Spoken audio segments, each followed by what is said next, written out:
On July 4th, 1947, a strange aircraft had crashed in the desert in New Mexico, America. The area was contained at once by government agents.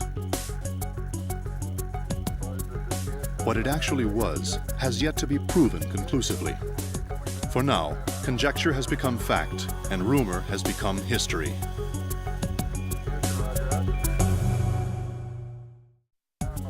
In 1984, an envelope arrived at the home of TV producer Jamie Shindella. The envelope, from an anonymous source, contained a roll of undeveloped film. The film contained what has now come to be known as the MJ-12 document. Roscoe Hill, head of the CIA at the time of the Roswell incident, was at the top of the list of 12 members. It stated that these men signed a secret treaty with extraterrestrials from the spacecraft as a special organization answerable only to the president. It is now accepted that President Truman's signature was in fact a forgery, copied carefully from another document without his knowledge. Named as a member on the MJ-12 document was an MIT professor, head of the Department of Electrical Engineering, Vannevar Bush.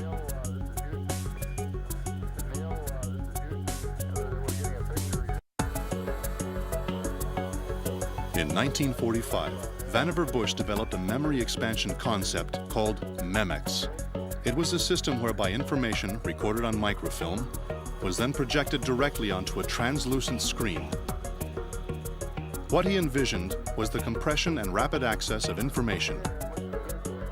Even before the advent of computers, Vannevar Bush had already created the basis for our current multimedia explosion, while at the same time, he was leading the Manhattan Project atom bomb experiments.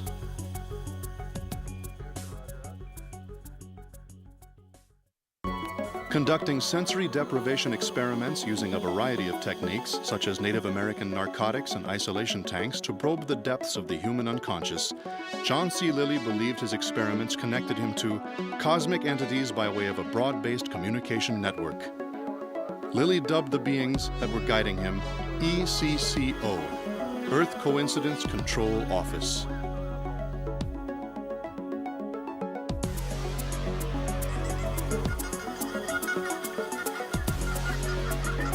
Soon afterwards, Lilly began work on communication with dolphins.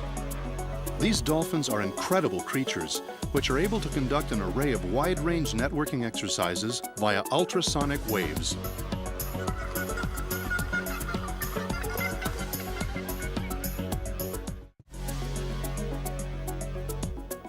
Ted Nelson, a scientist who studied under the two cult pioneers Vannevar Bush and John C. Lilly, expanded on their theories. He proposed a giant electronic library in satellites in stationary orbit, which could be used at any terminal on Earth via radio and telephone lines. He called this daring concept that would make an interactive global database a reality, Xanadu, after the mythical country. Also known as the Mongolian Utopia, where all written cultures would be forever preserved and live on for all eternity. This was Xanadu. And so it was the innovative concept called hypertext that would finally make it a reality. And Ted Nelson's name would go down in history as its esteemed originator.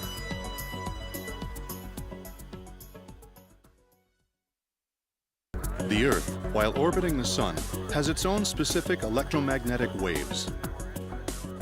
Between the ionosphere and the Earth's surface, there is a constant resonance at a frequency of 8 Hertz in the ELF band range of frequencies. This is called the Schumann resonance.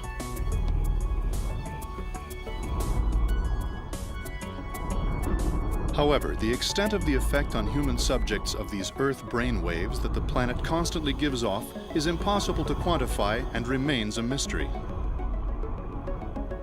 The human population of the Earth is approaching that of the number of neurons in the brain.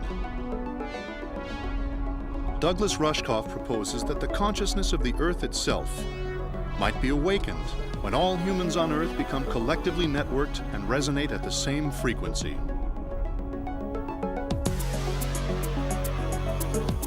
The evolution of the network would follow a neural model path, and just as neurons within the human brain are connected by synapses, the Earth itself would become a single neural network.